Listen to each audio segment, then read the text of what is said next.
તો નવસારી ખાતે ચીક ઉછેરના નામે લાખોની હેરાફેરીનો કૌભાંડ સામે આવ્યો છે। જી હા, બિલકુલ આપને જણાવી દઉં કે લાખોની ઠગાઈનો ભાંડાફોડ થયો છે।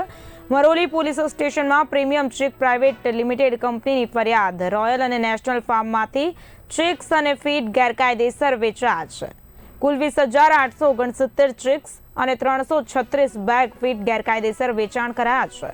આ સાથે જ ₹49.93 લાખનું નુકસાન થયું હોવાનું પણ સામે આવ્યું છે। જણાવવા માંગીશ કે આરોપી અવેશ મોહમ્મદ હનીફ મેમણ ફાર્મ છોડીને ભાગ્યો। બચેલી 15,533 ચીક્સ અને 18 બેગ ફીડ કંપનીએ કબજે કર્યા છે। સાથે સાથે પોલીસ ઇન્સ્પેક્ટર શૈલેષભાઈ ગોહિલને તપાસ સોંપવામાં આવી છે। ચિકન ઇન્ડસ્ટ્રીમાં ચર્ચા જગાવતો આર્થિક ઠગાઈનો આ કિસ્સો જે છે પ્રકાશમાં આવ્યો છે। सर मैं प्रीमियम चिकफीड कंपनी की तरफ से काम करता हूँ गुजरात में। मैं आनंद में बैठता हूँ। हमारा ब्रांच ऑफिस है चिखली में।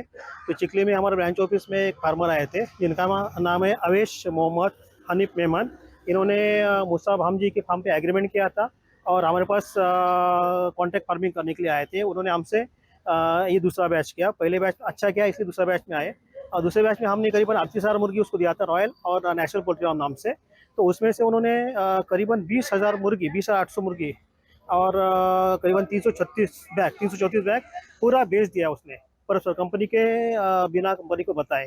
अभी इसका ही हमने पुलिस स्टेशन में गुनाह दाखिल किया है। तो इसका अमाउंट करीबन 50 लाख है सर।